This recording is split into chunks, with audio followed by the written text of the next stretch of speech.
In this stream, I will tell you what I have done before the trip, what spare parts and everything I changed, what riding gear I'm going to use, what luggage option, navigation, tire choice, maintenance, spare parts, and I'm going to tell you a few words about my camera gear, and I will tell you how much everything weighs. So this will be the topic that we're gonna discuss today.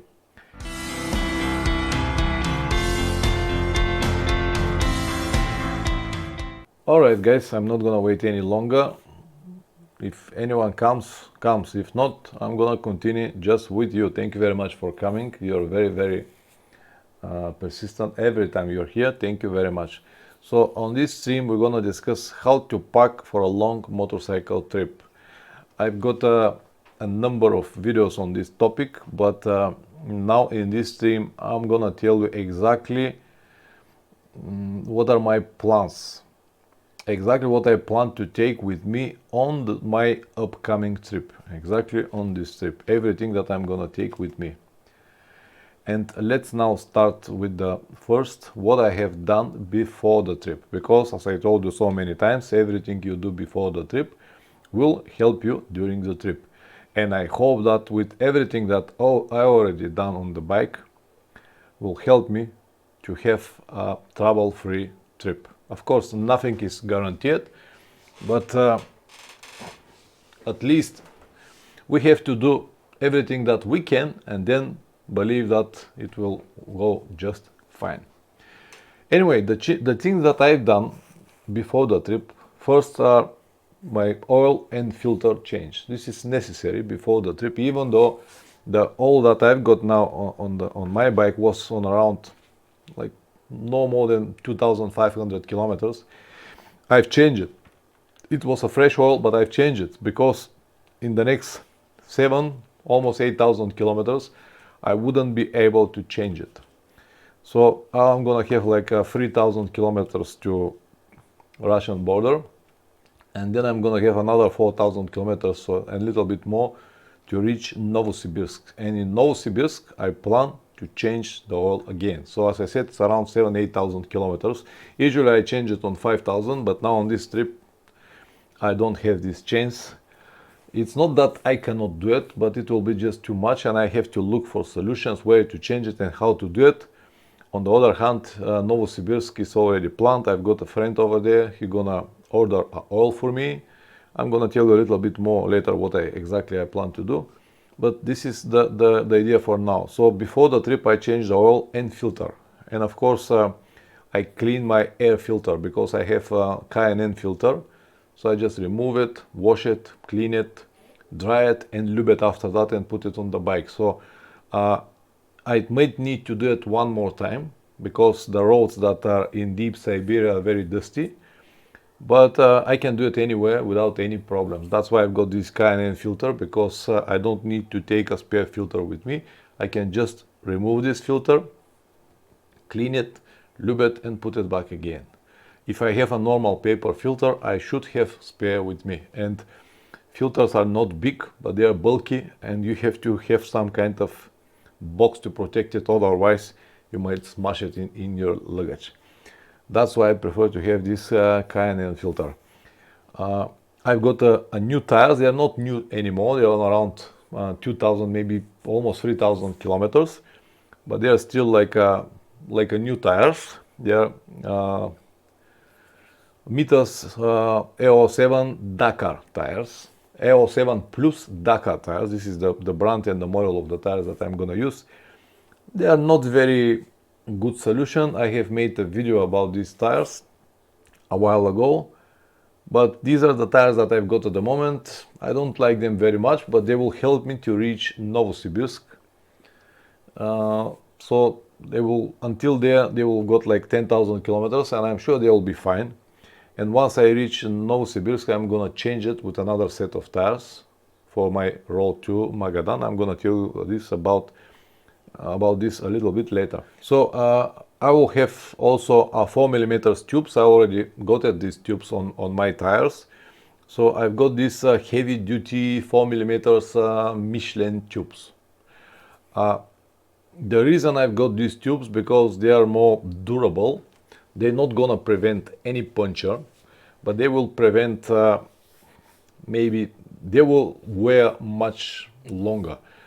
You know, when you have a tube inside of your tire, there is a friction between your tube and your tire, especially if you have a flat tire. The tube interact with the tire, and when the tube is not really good quality, when it's very, very thin, then you can smash it, you can pinch it very easy, you can just worn it very easy. That's why I prefer to have these 4mm tubes. As I said, they're not gonna prevent any punctures from nail or glass or something, but they can prevent many more damages. That's why I've got these 4mm tubes. I've got a new chain and sprockets. I changed it just a few days ago. The chain that I've got is from DID. It is 525, and the sprockets are stock sprockets. I've got 15 on the front and 46 on the back. This is the stock combination, and this chain should last, in my opinion, at least 30,000 kilometers. Now I've changed it on 28,000 kilometers, so I hope that this one will last the same kilometers. Okay, then I changed the spark plugs just the other day. I changed the spark plugs on 28,000 kilometers. They were fine. They can easily got at least more, maybe 15 to 20,000 kilometers, but I don't want to risk. And because the journey is very long, it will be almost 30,000 kilometers, I prefer to go here with new sparks. To have a spark failure is very, very rare situation, but I just want to avoid it before the trip. That's why I changed all of these parts before the trip, just to make sure that I will eliminate the risk as maximum as possible, or as less as possible risk to have. And also, to change the spark plugs is not an easy job on this Tenere, and I don't want to be forced or pushed to do it on the road. It requires to remove a lot of parts, remove the tank, move a lot of cables, move a little bit the ABS module, and all of this stuff, just to make enough space to use different combinations of wrenches. You need magnet and everything, so I prefer to avoid this procedure if I can on the road. That's why I prefer to change it now. Of course, I'm gonna have a spare spark plugs with me, but I hope I'm not gonna need them. Then I changed the rear brake pads. They were almost gone, so I changed them, and I will start from here with the fresh rear brake pads. And the front brake pads are somewhere on the middle, like 50% more. I still got like 50% more, and I can predict that they will last at least more 10 to 15,000 kilometers, and then I have a spares with me to change it. I also have two more sets of rear brake pads, but I'm gonna tell you a little bit later about this on the section with the spare parts. So it looks like Matthias is not there anymore. Forrest is there, Matthias is not. Forrest with just me and you. Fair enough, no worries, I'll continue. Anyway, because I also record this stream and it will be on my second channel for everyone who wants to watch it, that's why I'm gonna, Matthias is there. Oh, okay. It looks like some kind of delay or whatever.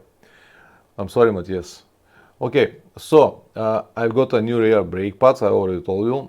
I checked all the bearings, I checked them all and looped them all. I mean bearings on the central column, on the steering column. I just opened it a little bit, checked them, they were lubed very well. Then I checked all the bearings on the wheels, wheel bearings, on the rear sprocket, everything going really smooth. I put some grease in, everything is lubed properly. I've got a new exhaust system from MIF. Video about the installation is coming on Monday, you're gonna see it tomorrow.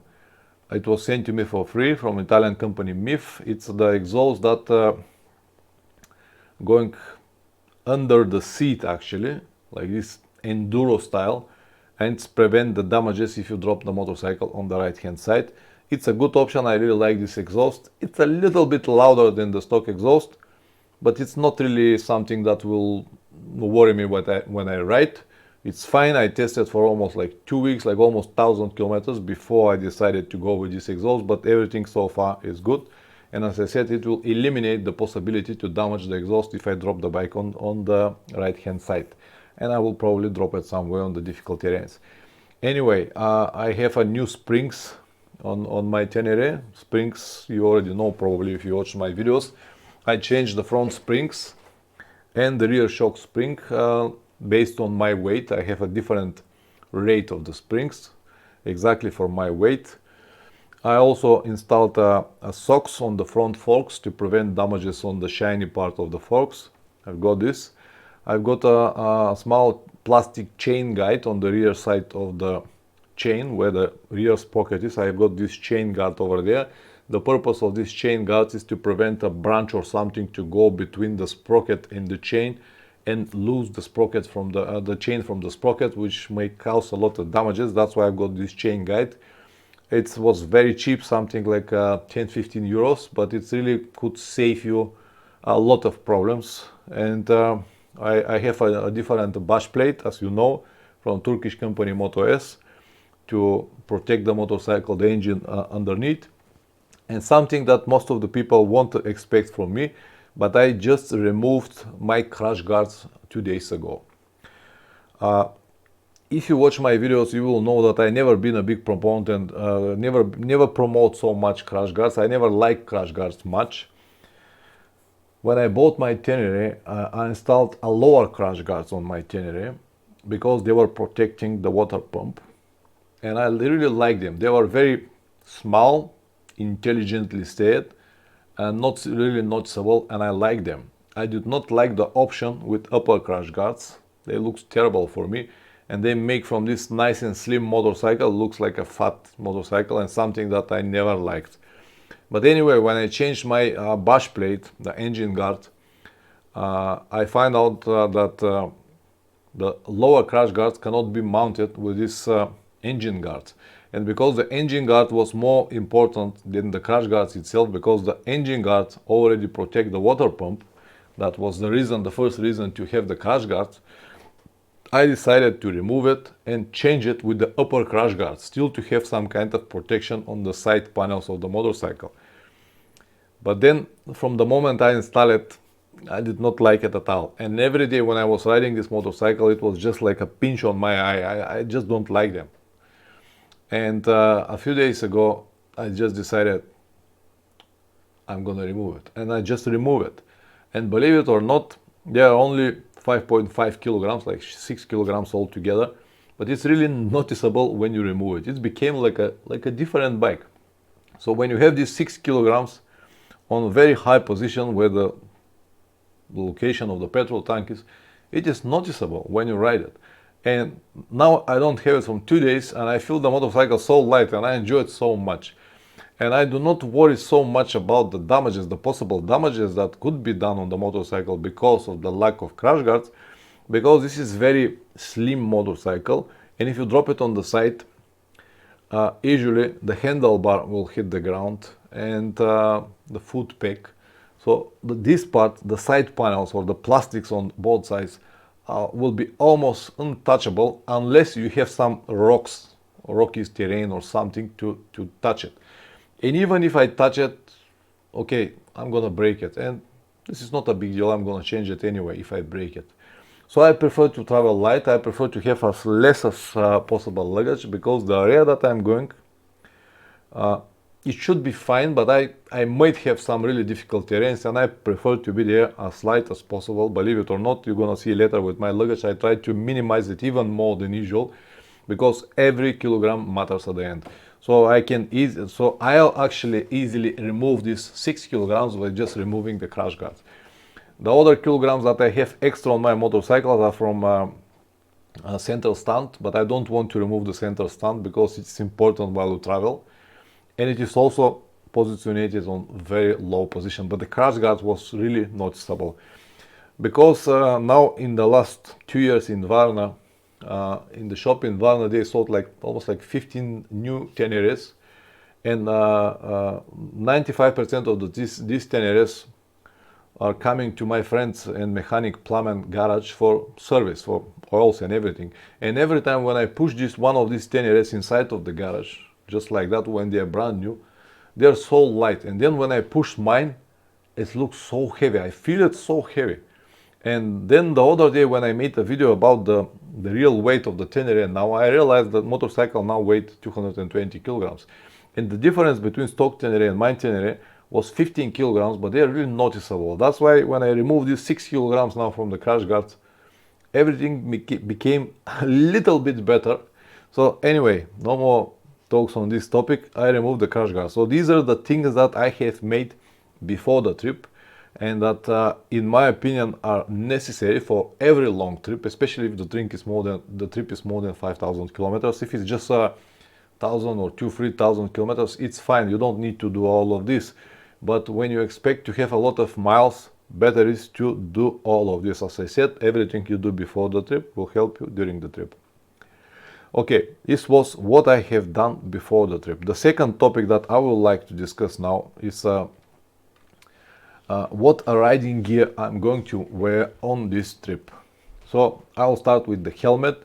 The helmet that I'm going to have is the helmet that I use at the moment. This is O'Neill Sierra 2. This is a budget helmet. This is nothing fancy, nothing serious. It is a helmet that I can afford to spend for 1 year or something, because usually my helmets last like 1 year or 1.5 years maximum. After that, they start to fall apart.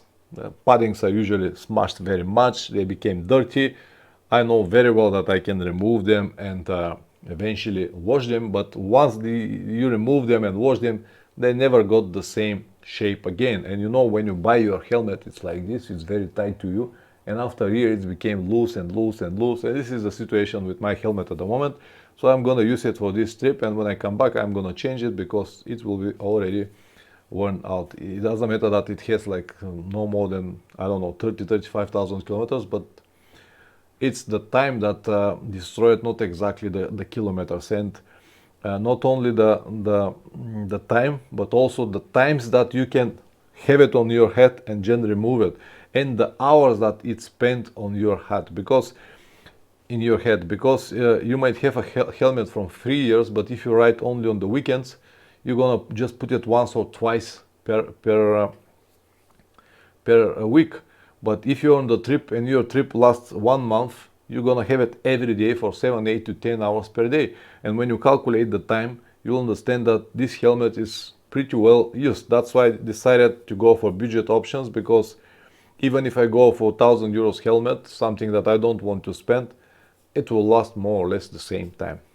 About quality, I understand they are better. They're maybe not that they are maybe quiet. They have better features. It is just not something that I would like to spend money on it. All right, the next is my jacket. The jacket that I'm going to use for this trip is a Revit Off-Track 2. This jacket was sent to me from Revit about a month ago. Another video is coming, video review of this jacket. It will be next Monday, not the one that's coming tomorrow. Next Monday, which is 19th of, it is 26th of June. The exhaust video is going to be on 19th tomorrow. On the 26th of June, I'm going to have a video review of Revit Off-Track 2 jacket. This actually is a wonderful option. I enjoy it very much. In the last month, I used only this jacket. And because it is not from Gore-Tex, it is from textile material. It has a rain cover, which one you have to wear on the top of the jacket. It looks like a normal raincoat. Very nice design, very clever idea. I really appreciate it. But also it has very big ventilation pockets here on the front. When you open it, it's became like big mesh. Also on the sleeves here, you can open big zippers. 2 exhausts on the rear side, very light, very comfortable. I like the colors. It's a brown and black colors. I like it so much. Watch the video on the 26th and you'll see it. And this will be the jacket that I'm gonna take with me.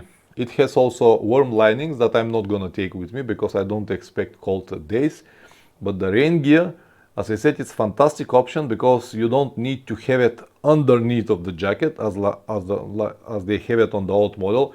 This one is made to be worn on the top of the jacket. So basically now I keep this rain layer, I keep it on the rear pocket of the jacket, on the same jacket. So when I ride and see the rain, I can stop, remove it from the pocket, put it on, close it, and I have a rain gear. So this is the option of jacket. I'm gonna have Revit Off-Track 2 jacket on the top.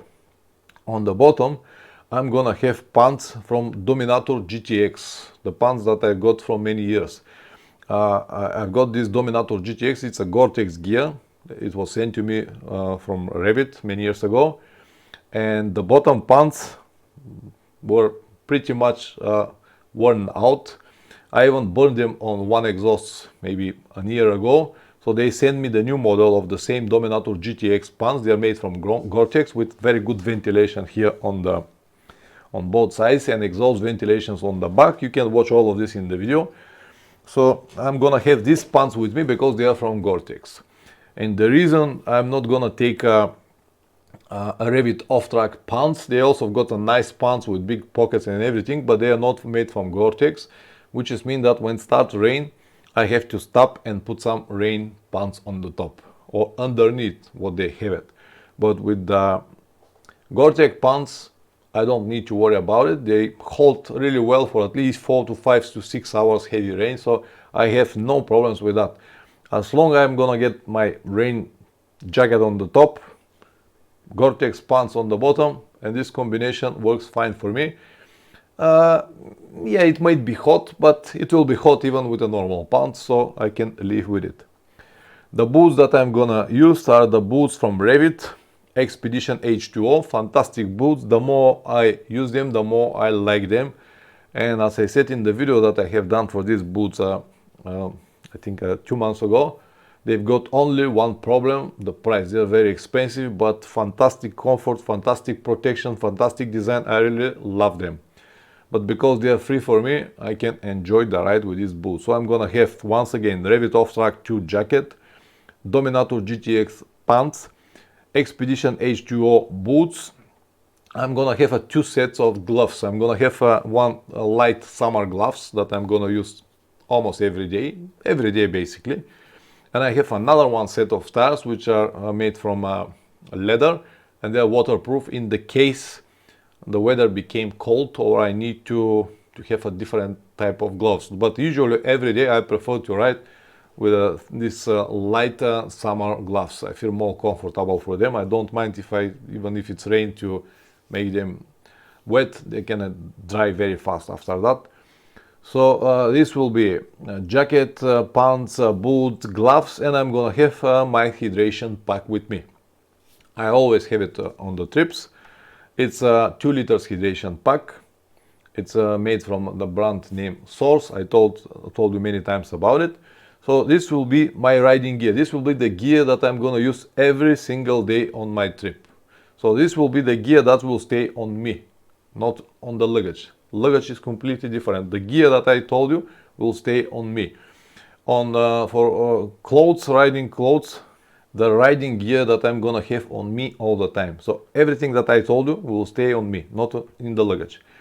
Then in the luggage I'm gonna have, or I'm gonna tell what kind of clothes I'm going to have with me. First I'm gonna have 3 t-shirts, very similar as this, 3 t-shirts. And these t-shirts I'm gonna use for everything, for riding and for walk around. The reason I'm gonna have 3, no more or less, because I don't need more. I have 1 on me when I ride, and when I stop in the evening I can have another one fresh to have on me when I walk around. The one that I spend the whole day, if it's already wet or dirty, I can wash it and it will be dry on the next morning. Or I can keep it another 1 day because I have another spare with me. But one of the t-shirts will always stay like reserve, and one need to be washed every day or every other day, depends on the weather. So I'm gonna have 3 t-shirts and that is everything. I'm gonna have a 3 sets of underwear, which is mean 3 pants and 3 sets of socks. That's everything. I'm gonna have 2 sets of zip pants.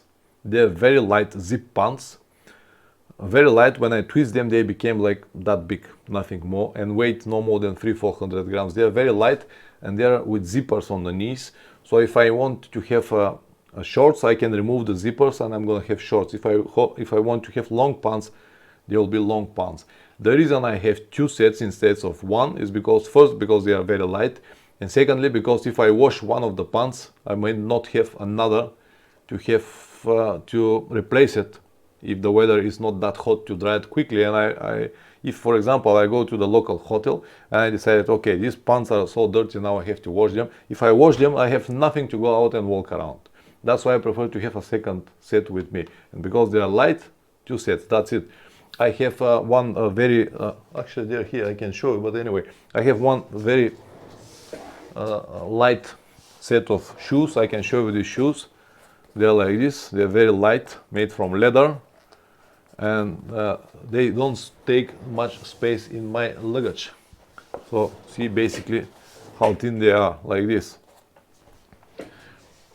And I don't have any sweatshirts with me. I have also my warm underwear, which I can use if the weather became colder. If I need to ride with it, I can have it with long sleeves and long pants. I can have it also if I walk around and the weather is cold. If the weather is so cold that I need some kind of jacket or sweatshirt, I don't need to take anything, because on my riding gear, this Revit off-track jacket too, as I told you, it has very nice rain jacket that you can put on the top, so I can use the same jacket when I walk around. So basically everything that I have with me, it's a combination, and I can use it to ride it or to walk around. And that's why when I go this way, I can minimize the luggage with everything that I just told you.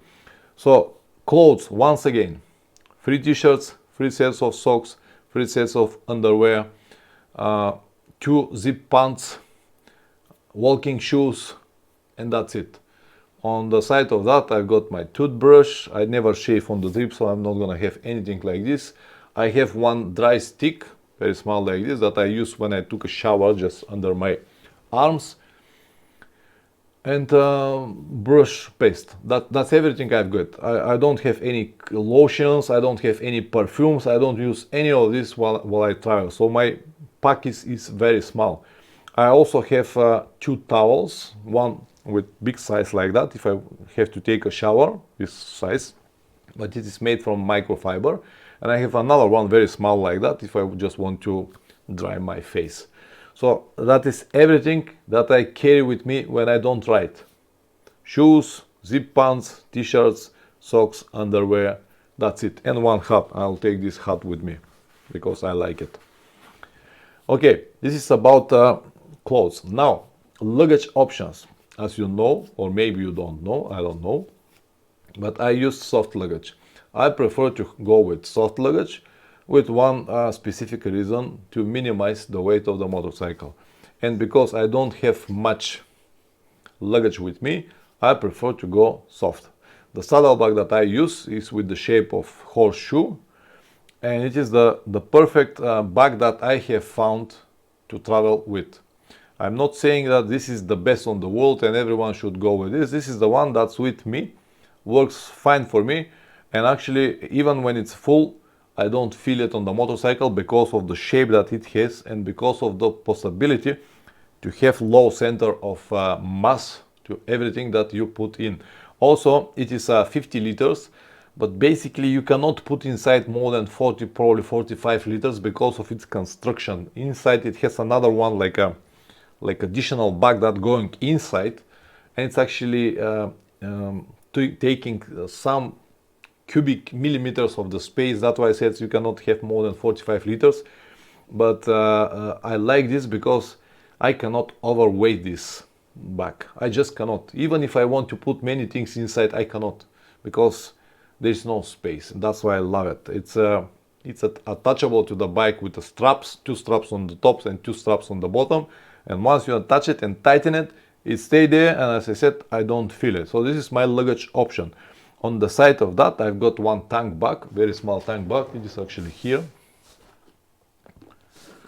This is my tank bag. It's not that small actually, and it's not that light because it has inside at the moment like 3 kilograms. It's a lot for tank bag, but inside I keep all of my camera gear. I have one big DSLR camera. I know that I can go with small light cameras, but I like pictures. I like making pictures, and also I use this DSLR camera sometimes to make videos on the trip, and I prefer to have good quality camera. That's why I have it, even though it's heavy. I've got my GoPro. I'm gonna tell you a few words about the camera gear at the end of the stream. But tank bag weighs another 3 kilograms, which I'm gonna take with me. So this is basically everything that I've got: saddlebag and tank bag, and the hydration pack that I told you, but it stay on my back while I travel. So next point that I would like to discuss now is the navigation. So how I'm gonna navigate myself, what kind of system I use, and what I plan to take with me on this long journey through Russia. Whole Europe and Russia actually. So believe it or not, but I'm gonna navigate myself by just looking on the signs. That's it.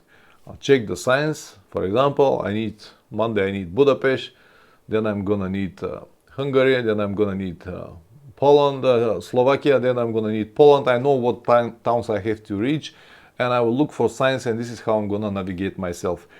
I have one smartphone that I'm gonna use to navigate myself when I need specific addresses in the towns or some specific areas. But this smartphone, I've got nothing on it. It is a second smartphone, not the one that I'm gonna use for communication. It has nothing on it, only Google Maps and Osmand. Osmand, it's an additional application for navigation. It has only Google Maps and Osmand on it, and I'm gonna use them offline, which is mean that this telephone will stay on my dashboard. It will be off, but when I need it, I can turn it on, find the address that I needed, press go, and I can go there and find the specific place. But I'm not gonna navigate myself by this telephone. I have one paper map for Russia, but it is for the part of Russia from Novosibirsk to Vladivostok. This is like a southeast part of Russia. I don't have map for the Magadan area. I couldn't find. I spent a lot of days looking for proper map over there, but I couldn't find. Russia is very big country, and if you want to cover everything by maps, you have to buy like 3-4 different maps. And even though I cannot find the map for Magadan area, but I'm gonna meet many Russian friends there, and I'm sure that someone will have a map, or at least will tell me from where I can buy a proper paper map. So for the last section next to Magadan, even though it's one road, you cannot really have a mistake. I'm gonna have a paper map. Around Europe, I don't need map, I don't need GPS, I don't need anything. I just will follow the signs. This is how I'm gonna navigate myself. On the side of all the luggage that I already told you, I have another one back here. Let me show you this bag. This is the size of this bag. What you see, size. You see what is the size. In this bag, I've got all cables, chargers, spare microphones, or everything that I need to record videos, to recharge my telephone, my power bank, my cameras, everything. Everything is inside. So basically, every time when I stop somewhere and need to spend the night, I can take only 2 bags from my saddlebag, the one with the clothes and the one with the cables and chargers, and of course my tank bag. And then I can go and spend the night. I can recharge all the batteries, I can have clothes to dress myself. That's everything I need. And in addition of that, on my saddlebag I'm gonna have my tent. I forgot to write here the tent, but I'm gonna tell you about the tent. It is 2-man tent. It is like 3.5 kilograms altogether, everything. Inside I've got also inflatable mattress and small pillow. On this trip I'm not gonna take even a sleeping bag, with a few reasons. First is to minimize the weight. Even though the sleeping bag that I've got, it's not that heavy, but it's bulky like that. And to minimize the space that I'm gonna have in the saddlebag. If I don't really plan any nights in the tent, honestly, because now at the moment in Russia the prices are very low, and I can find a hotel basically for 5 to 6 euros, believe it or not. These are the prices, and I don't need to spend the night in the tent for that amount of money. But I'm gonna have the tent with me anyway, because in the case of emergency situation, if I cannot find anything, or if I have a breakdown situation in the middle of nowhere, I can still spend the night in the tent. The reason I'm not gonna have a sleeping bag is because if I need to spend the night in the tent, I can always do it with my riding gear, my riding clothes or whatever. And it is summer. I don't expect to very low temperatures, so I can just spend the night with whatever clothes I've got. I don't need for that reason the sleeping bag. And what more, in the saddle bag I'm gonna have a few spare parts. I'm gonna tell you about the spare parts. I have a very complete and good medical kit, the first aid kit, but it is customized exactly for me. I've got some plasters and patches that I'm gonna need it. I have some bandages in the case I have injuries. I have some sprays to if I have injury, just to clean it. I have some specific pills like aspirin, pills for diarrhea, one antibiotic in the case something goes wrong. I have some painkillers, but it is exactly for me. Luckily, I'm not on any medications. I don't need to carry any medications for my health, so I need only these pills that I hope that I will never need it, but if I need it, I have the most important with me. And it is that big and got everything that I might need. Anything else? No, in the saddle bag I have, I have another one small bag like this size, in which I will keep my warm underwear, which I told you just a few minutes ago. And in this second bag, I will also have the second set of gloves that I'm not gonna need every time, every day. The thick gloves that I told you, they will stay in this bag. I'm gonna have another one, wind protection here, a mask with wind protection in the case the weather is colder. It will stay there. Only if I need it, I can access it very easy, but it will stay also in the saddle bag. And yes, a little bit of spare parts and 2 bottles of oil. This is something that I'm gonna tell you a little bit later. So we discussed the clothes, we discussed the luggage options, navigations. Now tire choice. I told you in the beginning that I changed the tires, and the tires that I'm gonna have on my trip now are Metersol 7 Plus Dakar version. As I said, they are not the best option, but they are fine. They are good compromises on the road and off-road. But because they are Dakar version, they will last many kilometers. So that's why I believe that they will last without any problems until Novosibirsk, Russia. Over there, I'm gonna change with another tires that I'm gonna tell you after a while. And let's me now discuss to the next point, which is oils, filters and maintenance. All of this is going to be done in Russia, Novosibirsk. So Novosibirsk is going to be something like in the middle of my road between Bulgaria and Magadan, between my town and Magadan. This is Novosibirsk is somewhere in the middle. So it will be like a base in which I'm gonna do all the necessary maintenance. Gordon, good evening. You got late. No problem. We already talk a lot. You have to watch the stream later. Anyway, I hope that you are well. So as I said, Novosibirsk is in the middle. It will be like a base camp for me. So first I need to go to Novosibirsk, do all the maintenance, change the oils, change the tires, prepare the motorcycle, do everything that I have to do, drop the luggage that I'm gonna need, and then ride to Magadan.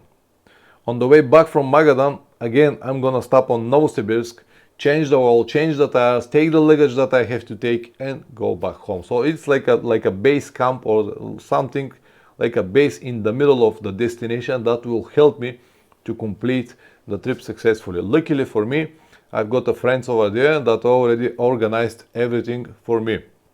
I'm gonna have 4 liters of oils, Motorex oils, 10W50. This is what I found. And the reason I'm gonna have 4 liters is because I'm gonna take 2 liters with me. Altogether 6 liters. This is exactly what I need to cover these 30,000 kilometers. I told you that I already changed my oil here in Varna once. So with the first oil, I will reach Novosibirsk. Then in Novosibirsk, I will change the oil again and reach Magadan and come back. And when I come back, I'm gonna change the oil once again and go back home. So I'll need altogether 3 changes of oil. The first I already done, and I will need 2 more, which means I will need 6 more liters, or 5.7 to be more precise. That's why I will have these 6 liters of oil in Novosibirsk. 4 liters I will order from Russia, it's already done, and 2 liters I will take with me. Because the reason I'm gonna take these 2 liters with me is because I cannot order 2 liters in Russia. I can buy only 4 liters canister, which is mean that I have to buy 8 liters or 4 liters. And I can buy 8 liters, but it's not cheap, and I don't need to waste this money for oil that I'm not gonna use, and I don't want to travel with all of this oil back from Russia. That's why I prefer to bring 2 liters with me instead of buying everything over there. So this is the plan for now. So once again, Novosibirsk is like a base camp. Over there I'm gonna change tires, oils, filters, prepare everything for the trip, last instructions, and then go to ride. And when I come back, check preparing everything and go back home. Okay, spare parts. What kind of spare parts I'm gonna have with me? I'm gonna have brake pads, 1 set of front brake pads. At the moment, the front brake pads that I've got with me are on about, as I told you, 50%, so they're gonna last at least more 10 to 15,000 kilometers. And then I'm gonna change it with 1 set that I already have with me, and I'm gonna have it with me on the bike on this trip. And I also have 2 sets of rear brake pads because they usually finish around 10,000 kilometers. So with these 3 sets I should last the whole trip. That's why I've got 3 altogether.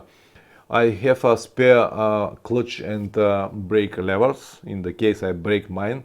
I don't think that I can break it because I have hand guards, and also I cut the ends of my levers. It's very difficult to break it, but it could happen, for example, during accident, crash accident or something, and I prefer to have a spare with me, so I have it. I have a spare clutch cable which always stay on my motorcycle. It's already installed and routed under the tank. I have a spare sparks. I have a spare tubes with me, but the tubes that I've got as a spare are a normal tubes. They are not heavy duty 4mm tubes. They're just a normal tubes, because the difference between heavy duty tubes and normal tubes is huge, not only on the size but also in the weight. So this is a normal tube, for example, front tube, and this is heavy duty, and this is rear, and this is heavy duty, and the difference is almost double in the weight. That's why I prefer to have as a spare just a normal tubes. I hope that I'm not gonna need it at all, but in the case I need it, I will have it. Of course, I also have my patches and glue and everything in the case I need to fix a tire.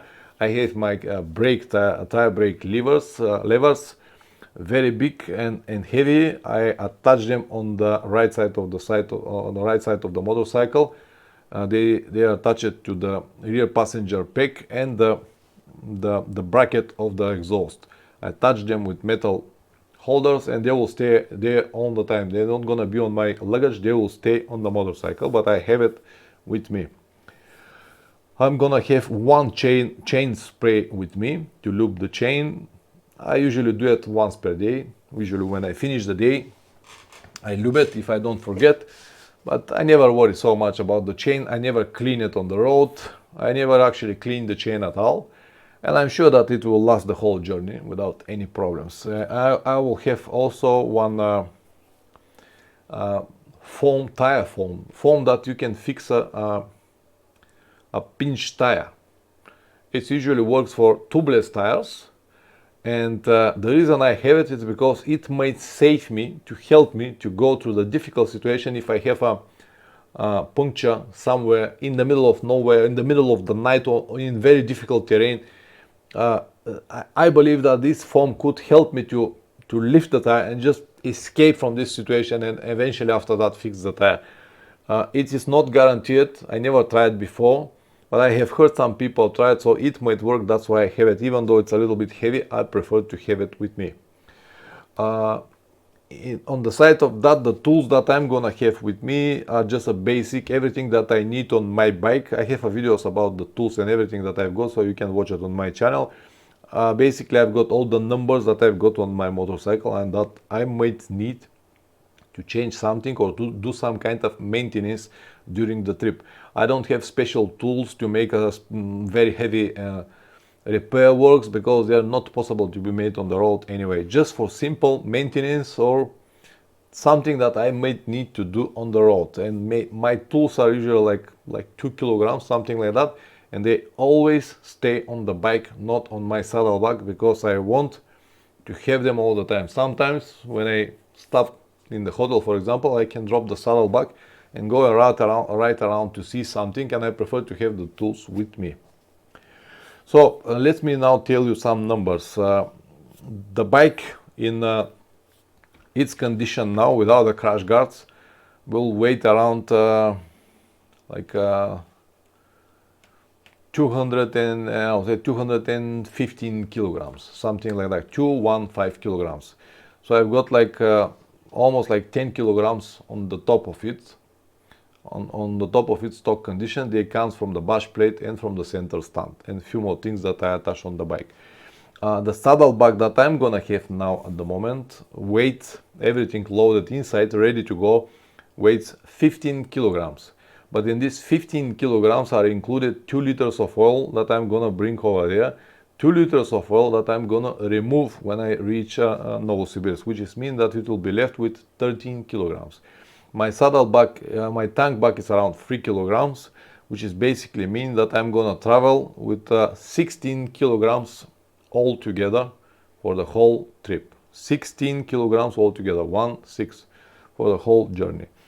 Will it be enough? Yes, I'm sure it will be enough. I'm sure also that most of the things I'm not gonna use it, like war underwear or second set of gloves. I'm almost 90% sure that I'm not gonna use them, but I just prefer to have it in the case I need it.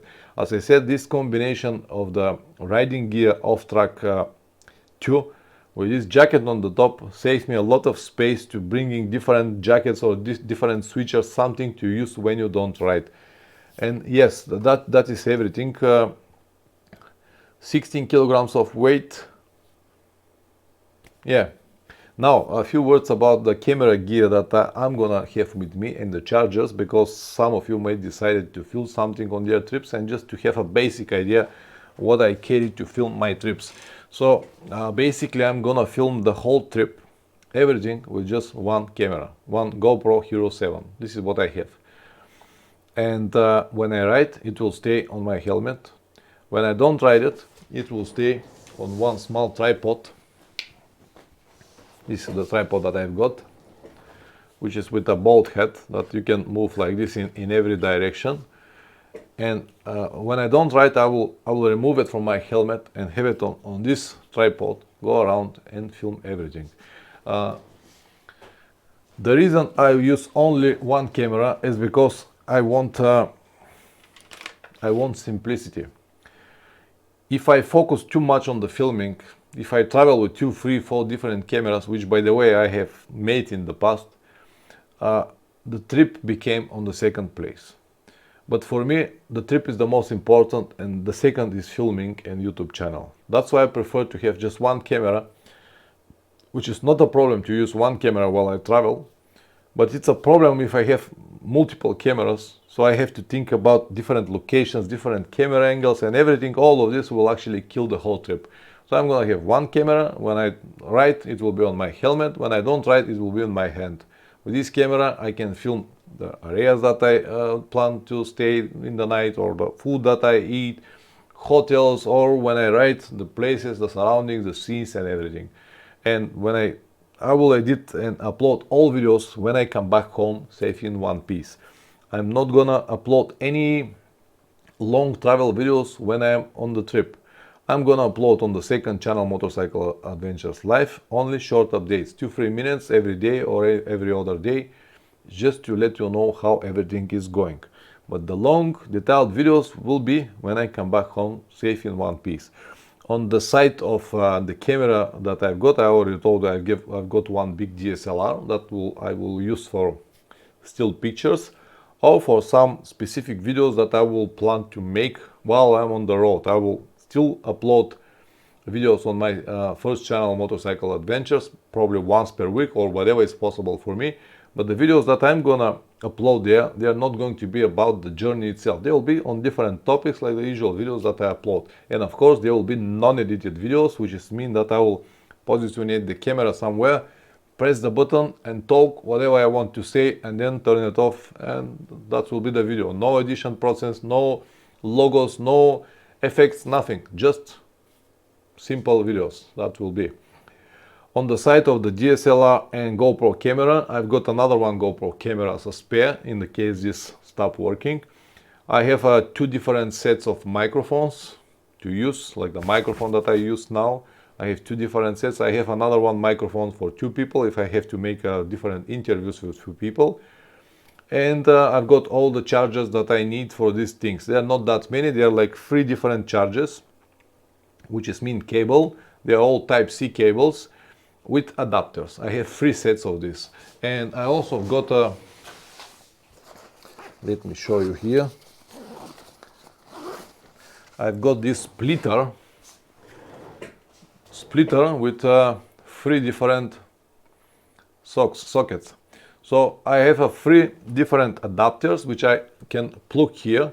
Even if I have only one plug socket in the room, for example, I can plug this, and then with 3 adapters and 3 Type-C cables, I can charge my batteries of my camera, my DSLR, my telephone, my GPS, everything that I need, I can charge it here with just this adapter. It's very small, very light, that's why I have it. And this is basically everything that I have. Of course, I've got a few small things like parts for the GoPro mounts and stuff like that, but they are very, very light, just a few as a spares. And that's everything I've got. You know, these GoPro cameras, they've got a big adapter that is now here. In this plastic case, I've got the adapter already mounted in. So I will use this adapter when I ride and when I walk around, the same adapter, and I have another one spare with me. And I'm gonna film everything on SD cards. I've got around 20 different SD cards, and I'm gonna film everything on these SD cards, bring them home, download them on the computer, and then editing the whole video. I'm not gonna carry any hard disks with me, any computers, anything. I will have only my telephone, the telephone that I'm gonna use for communication with my family, and the telephone that I'm gonna use to upload videos on YouTube or Instagram, Facebook, whatever I plan to do, it, Telegram, whatever. So basically, when I come back for the day and I decided to upload a short update, I'm gonna download it from my camera, from GoPro to my telephone, and then from my telephone share it on YouTube, Instagram, Facebook, whatever I decided. That is everything that I plan to do. So that's it, guys. That's everything that I plan to tell you on this stream, and all the luggage and everything that I plan to take with me. So now, if you have any questions, please feel free to ask me on the topic or any topic that you might decide to ask. Anything, any questions that you might have, I'm gonna give you just like a 10-15 minutes for questions, and after that I'm gonna end this stream. Thank you very much for being so patient and for coming again this evening. We miss some people like Richard, Tenere Traveler. He's not here, but it is what it is. The make of the plug adapter. I don't know. It's just simple. It's not a specific make. It's not a specific brand. I just found it in the local electric store and bought it because it's very light and it splits these 3 different adapters.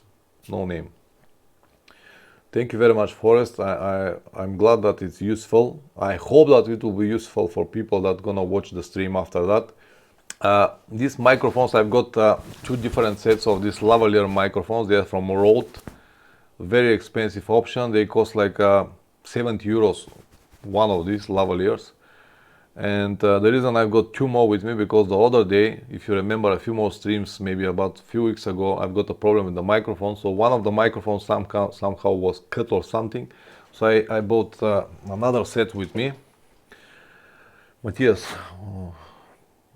so when I plan to go back home, I plan to be back home at the end of September, if everything goes well.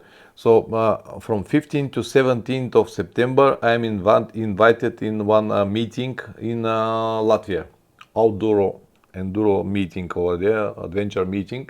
I'm invited there. I will speak over there. I will be a speaker over there.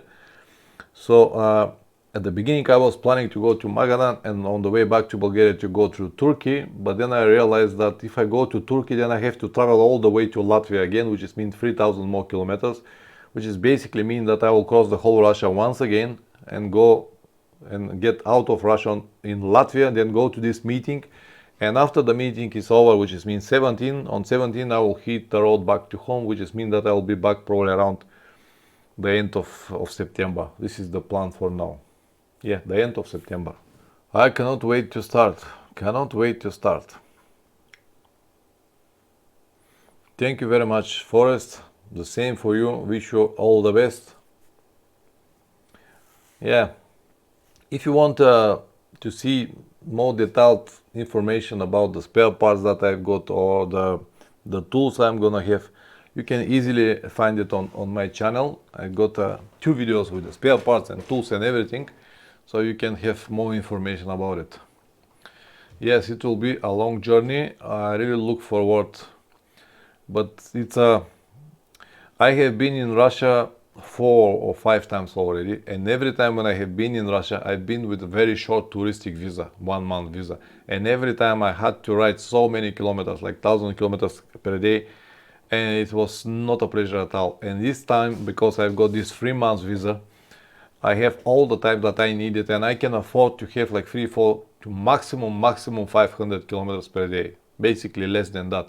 So I have planned like a month to go to Magadan and a month to go back, and another month to have as a spare to travel around Europe or to wait here and there.